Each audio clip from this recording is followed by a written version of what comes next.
Olá, eu sou a Ana. Hoje o vídeo vai ser sobre alguns livros que li.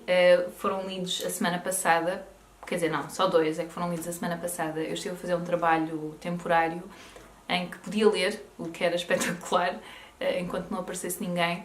Então aproveitei para acabar um livro e ler outro. Pronto. Entretanto já comecei a ler um outro, mas ainda não o li, portanto também não posso falar muito sobre ele. Desculpem lá esta confusão, isto são algumas prendas que eu tenho que embrulhar para oferecer no Natal. Mas ainda pensei em arrumar, mas depois pensei, não, isto é a realidade dura e crua de quem, enfim, está a chegar perto do Natal e ainda não fez quase nada, em termos de embrulhos pelo menos. Em relação aos livros que eu li, eu tenho aqui um que já li há bastante tempo, que é este... Eu tenho que buscar o meu bloco, olha lá. Ver aqui os meus apontamentos. Enquanto estava a trabalhar, ia tirando assim os apontamentos para o meu bloquito, mas isto está assim um bocado desorganizado. Ok, então, o primeiro livro, este eu já li há algum tempo, é o Maigret e... como é que é? E o Cadáver no Armário, de Georges Simenon. Isto é da coleção Vampiro. Ah, já sei, isto foi porque eles estão a reeditar a coleção Vampiro e eu mandei vir um outro que era Os Crimes do Bispo, ou o Crime do... acho que era Os Crimes do Bispo. E entretanto eles ofereceram este, que é já da edição antiga. Em termos de policial, em si não achei este nada de especial, muito honestamente. Isto é um detetive um bocadinho mais pachorrento, se calhar. Não sei se estou a dizer um grande disparate porque eu não li assim tantos policiais de Georges Simenon, mas foi isso que me pareceu, portanto, que é o Maigret. Eu estou um bocado habituada àqueles policiais, pronto, são os meus favoritos, os da Agatha Christie, em que há algumas mortes, não assim, não muitas, mas há algumas, quer dizer, depende dos livros. Sinto que há mais dinâmica, há mais... Tu conheces mesmo as personagens, ficas a conhecer as personagens. Aqui, sim, alguns, os principais, consegui traçar um retrato mental de cada um deles, mas nenhum era muito interessante e depois quem matou era uma das personagens que nem era assim muito relevante ao longo do livro, quer dizer, eu não estabeleci quase nenhuma relação com essa personagem que depois veio a descobrir ser o assassino. Uma das características que eu aprecio muito nos livros da Agatha Christie é essa, é que tu estabeleces uma relação muito grande com todas as personagens, com todos os suspeitos, ou pelo menos eles são descritos com bastante pormenor, e depois, pimbas, é aquele e tu... o quê? Não é possível, ou ok, agora percebo porquê, mas enfim, já existia essa relação, não é alguém que cai de paraquedas. Já agora, Os Crimes do Bispo, que eu acho que não cheguei a falar, que saíram agora na nova edição destes livros da coleção Vampiro, também não gostei muito porque aquilo começa a cair toda a gente, não é? Caem como tordos, começam a morrer todos e chega ao fim quase que já só sobra uma pessoa que pode ser o assassino. Então também não achei muito interessante. No entanto, devo dizer que as traduções são boas traduções. Portanto, isto são livros de bolso que às vezes podem ser um bocadinho mais desvalorizados, mas não é o caso destes e a forma como está escrito lê-se muito bem e para quem gosta de policiais acho que deve experimentar, acho que deve ler, eles são baratinhos, mesmo estes que se vendem agora novos são acessíveis, acho que são 6€ e tal, se não me engano. E acho que vale a pena ler, claro. Um outro livro é este, o 1984, de George Orwell, e este é da minha mãe, mas isto foi uma coleção que saiu com o público, já não sei há quanto tempo, mas compra-se, claro.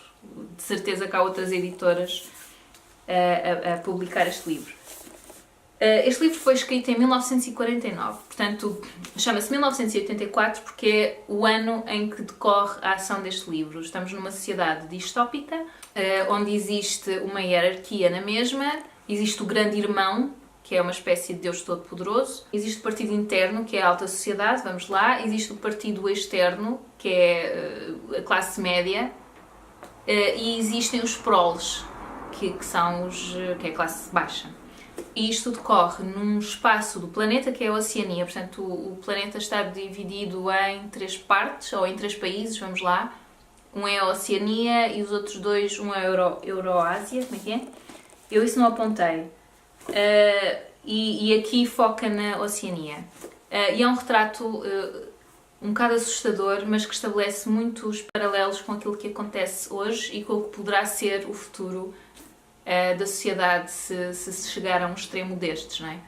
O Grande Irmão eu acho que deve ser daí que veio Big Brother, porque é uma espécie de entidade divina que ninguém sabe quem é, mas que controla tudo. Pronto, controla tudo mais ou menos, porque percebe-se que é um pouco por intermédio do partido interno. Existe o Grande Irmão, não existe, é alguém concretamente. Existem uma série de ecrãs em casa das pessoas, no trabalho das pessoas, corredores, casas de banho, em todo o lado, para vigiar o que é que essas pessoas estão a fazer, trejeitos até que denunciem algum estado emocional mais complicado ou mais complexo, a pessoa pode ser logo presa. Tu tens que ser completamente submisso à sociedade, não, ao poder vigente.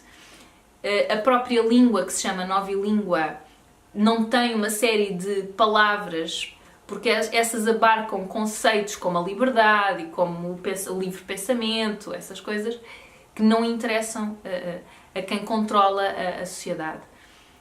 A personagem principal é o Winston, e é ele que nós vamos acompanhando ao longo do livro, até ao fim do livro.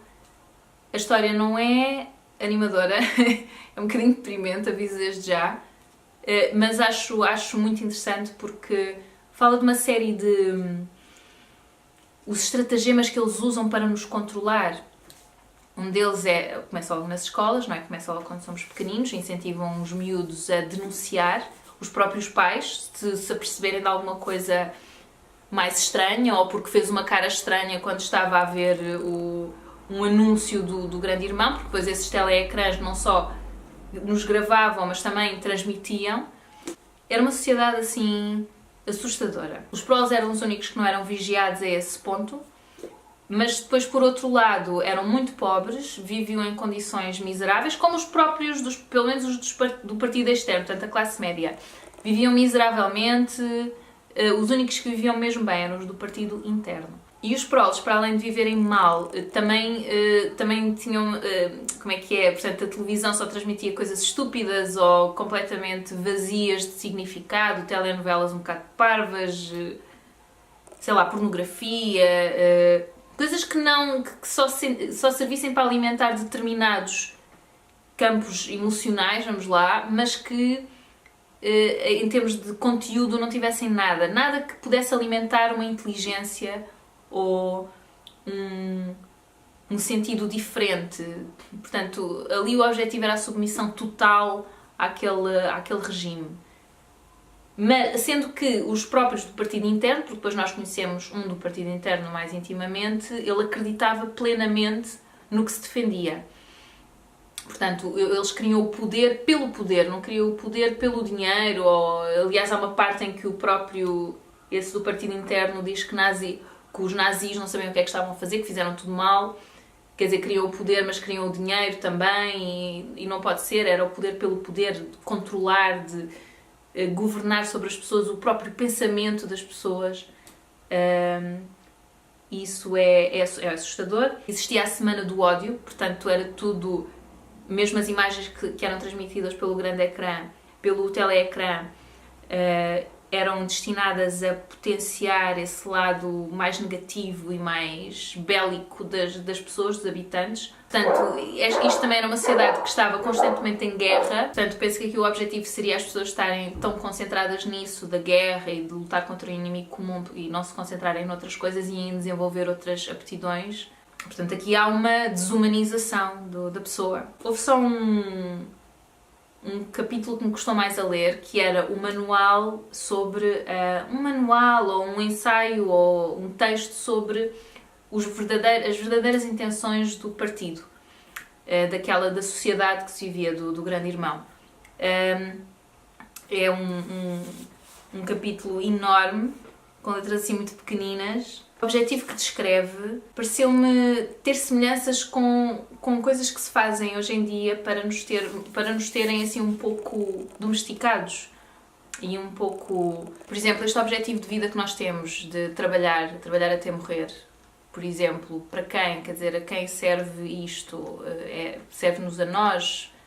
nós precisamos mesmo de trabalhar para viver, porque o sistema é capitalista, porque quer dizer, as coisas estão construídas de forma a que nós depois nos sentimos obrigados a fazer as coisas de determinada forma, é isso que se espera de nós. E não dá para fugir muito a isso quando tu és criada assim desde muito nova. Pronto, a mim isso suscitou-me esse tipo de pensamentos ou esse tipo de reflexões. Eu acho, já me estou a alongar imenso, eu acho este livro muito interessante. Se pensarmos que foi escrito, sobretudo se pensarmos que foi escrito em 1949. Aconselho vivamente, eu gostei muito desta tradução, isto foi traduzido por quem? Ana Luísa Faria. Aconselho vivamente o livro. Eu acho que é um bocadinho deprimente, mas ao mesmo tempo parece que nos abre um bocadinho os olhos para algumas coisas em que se calhar não temos andado a pensar. Não é só deprimente, mas é sobretudo um bocadinho. Porque há aqui um sentimento muito grande de desamparo, de que tu não consegues parar a máquina.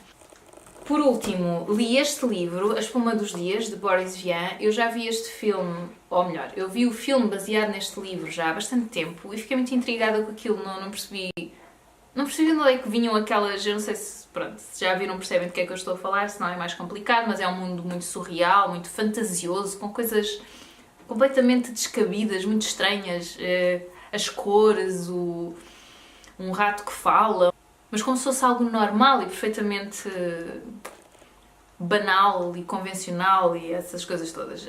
E quando vi o filme fiquei assim um bocadinho... achei aquilo bizarro. E depois quando fui ler mais sobre o filme percebi que era baseado num livro. E assim, bem, se o filme é assim, como é que será o livro? E então resolvi comprar, já foi há algum tempo, mas só agora que o li. Gostei muito do livro, é muito bonito. O Boris Vian foi um escritor francês que nasceu em 1920 e este livro foi escrito em 1947, se não estou em erro.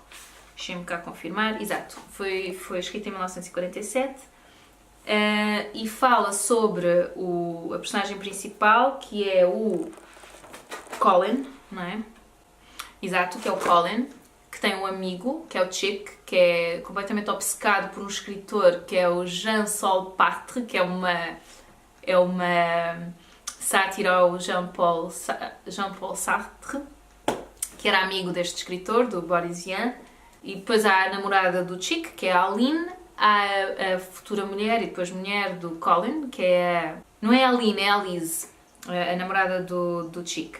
É a Chloe, que é a namorada e depois mulher do Colin. E a... como é que se chama a outra? A Isis, que é uma amiga deles. E o Nicolas, que é o cozinheiro do Colin, mas depois desdobra-se noutras funções, é muito engraçado.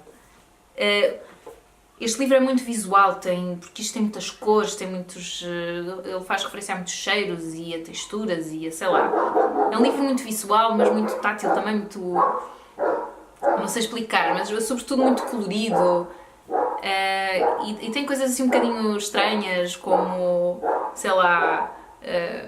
o caminho que se abre à frente do carro, em vez de ser... eu não sei muito bem, mas ele depois joga muito também com a linguagem. Aliás, este livro tem algumas notas, não são muitas, mas tem algumas notas e ainda bem que tem. Eu pessoalmente não sou muito fã quando isso acontece, porque quer dizer que estás a ler e depois tens que ir ao fim ver a que é que se refere. Aparece aqui um númerozinho, tens que ir ver ao fim a que é que se refere. Mas eu acho que no caso deste livro tinha mesmo de ser, porque há aqui trocadilhos que ele faz com a língua francesa que não são traduzíveis para português.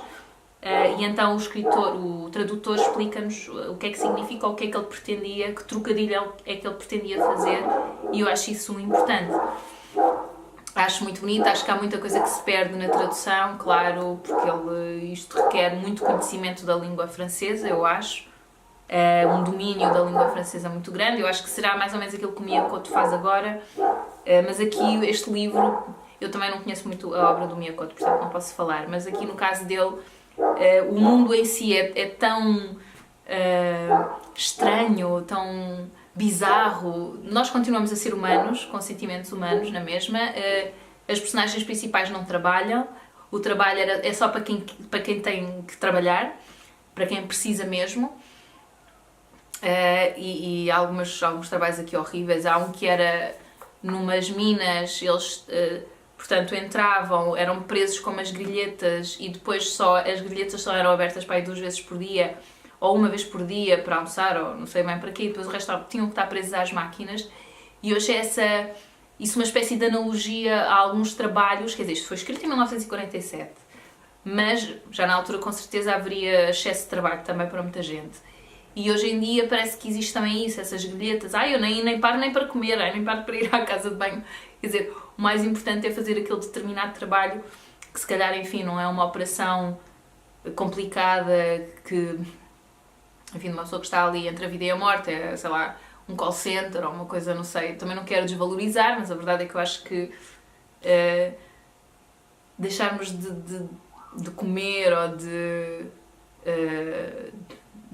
ou de ir à casa de banho, ou sei lá, ou deixar de descansar, por umas coisas consigo aceitar, por outras já acho mais ridículo. Pronto, enfim, já me estou a desviar um bocado, não era sobre isso que eu queria falar, mas eu acho que o livro é muito bonito, fala de uma história de amor também, de várias histórias de amor. Eu pelo menos identifiquei aqui as duas mais importantes. Não vos quero dizer entre quem, porque acho que isso depois deve ficar um bocado ao critério de cada um, mas eu achei que era sobretudo sobre 2 histórias de amor. O livro em si também eu achei um bocadinho triste, não tive muita sorte nesse aspecto, mas é muito bonito e a tradução também está bonita, eu gostei muito de o ler. É um livro agradável, lê-se muito bem. Esta edição, pelo menos que é do Relógio d'Água, está muito bem paginada, é muito agradável de ler, é muito rápido. Portanto, as letras são grandinhas, tem bastante espaço entre as frases, é um livro agradável de se ler. E também tirei aqui alguns apontamentos, nada de especial. Uma série de trocadilhos com escritores da época, como o Jean-Paul Sartre, que é o Jean-Paul Sartre, e a duquesa de... como é que era? Era a Simone de Beauvoir, e ele, em vez de escrever Simone de Beauvoir, obviamente era duquesa de... qualquer coisa. Estou-me a tentar lembrar, mas... Não apontei na altura, tive preguiça e agora estou aqui assim um bocado... Duquesa de Beauvoir, que é de formação satírica de Simone de Beauvoir. Eu acho isso muito engraçado. E depois acho que faz uma referência a outros escritores da época. Portanto, tem aqui assim algumas críticas, algumas sátiras a escritores da época. Eu acho isso muito engraçado, porque hoje em dia, pelo menos, quer dizer, ou é um livro... porque isto é um livro de ficção, não é? Ou é um livro documental... Vamos lá, ou biográfico, ou autobiográfico, e então aproveitam para mandar umas boquinhas a este ou aquele, não sei, não leio muito livros desse tipo, desse género. Agora, num livro de ficção, depois ter referência a outros escritores contemporâneos da pessoa que está a escrever é muito engraçado, achei isso muito curioso. E recomendo o livro, claro, achei muito bonito. Depois, por último, já agora, porque eu quando estive a trabalhar, eu estava a tomar conta de uma exposição, então podia ler, e quando não aparecesse ninguém podia ler umas coisas, comprei esta revista a ler e encontrei aqui um artigo muito engraçado que diz que, já agora, estou a falar de ler livros, o estudo foi publicado na revista Science Direct. Garante que, independentemente de sexo, raça, educação ou classe social, há um contributo decisivo da leitura para viver mais e melhor. Pronto. E achei isto muito engraçado. Eu não leio, não tenho...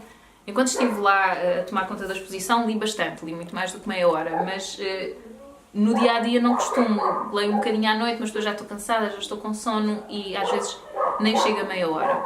Às vezes até leio mais, mas não tem sido muito comum. E depois ainda por cima está frio, não é muito confortável ler, fora assim sentada, então ponho-me em posições desconfortáveis com o livro assim de lado e canso-me muito mais rapidamente.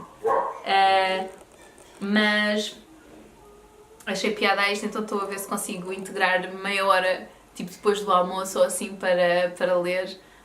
E agora estou a ler o Hobbit. Eu não costumo ler livros deste género, por acaso, mas o Luís tinha, eu ouvi dizer muito bem do livro, comecei a ler ainda lá no sítio onde estive e estou a gostar. Ainda estou muito no iniciozinho, mas até agora estou a gostar muito da tradução, da forma como está escrito em português. Isto é do Publicações Europa América e não diz se calhar quem é o tradutor, não? Fernanda Pinto Rodrigues, é uma tradutora. Estou a gostar até agora.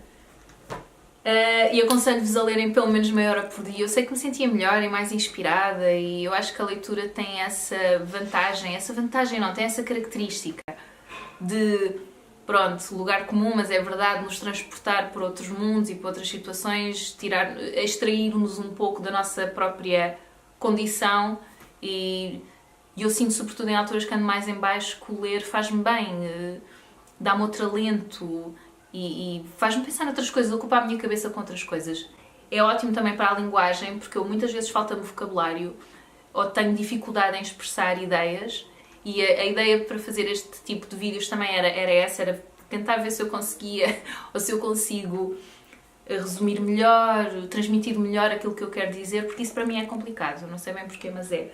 E noto que quando leio mais tenho menos dificuldade, é mais fácil encontrar as palavras para expressar aquilo que eu quero dizer. Ou, para além de encontrar as palavras, que construção frásica é que eu quero fazer. E eu acho que estes livros, mesmo estes livros que são um bocadinho mais deprimentes, se calhar, são importantes porque fazem-nos pensar na situação de noutras situações complicadas, em como é que essas pessoas reagiram, como é que lidaram. Acho que estamos um pouco aliados e o livro, apesar de tu estares, porque o facto é esse, tu estás assim também, estás assim a olhar para qualquer coisa, não é um telemóvel, mas é um livro. Mas estás a ler sobre outras pessoas, isso depois também depende. Mas mesmo estes livros, por exemplo, fantásticos, porque aqui são pessoas, humanos, vá, como nós. Aqui temos uns seres um bocado diferentes. Outras criaturas, eu ainda estou muito, muito no início, tipo, li só este bocadinho. Mas os sentimentos, as emoções são humanas, porque eu acho que o ser humano é isso que conhece melhor, não é? É as emoções humanas, não vai escrever sobre máquinas, ou se calhar escreve, aliás escreve, e depois dá às máquinas emoções, aliás há quem esteja a trabalhar nisso, porque é que uma máquina tem que ter emoções, não sei. Mas isso é outro assunto, completamente diferente. Eu por acaso estive a tomar conta de uma exposição que falava também sobre esse tema das máquinas, mas eram máquinas que nos ajudam a sermos mais humanos, e eu achei esse conceito muito bonito.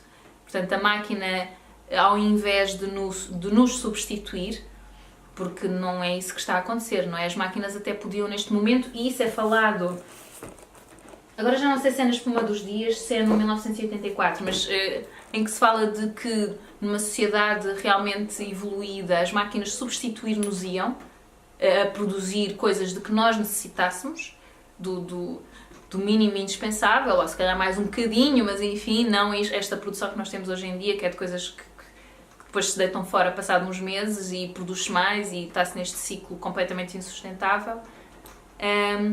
E em vez disso, as máquinas não só não nos substituem, como parece que depois começam a comandar o nosso ritmo de fazer as coisas. Quando nós não somos máquinas, somos humanos, temos um ritmo muito mais nosso, muito mais da natureza do que da máquina. A máquina é algo que nós criamos, mas que parece que nos controla e que nos controla, que controla a nossa vida, o nosso ritmo é muito estranho.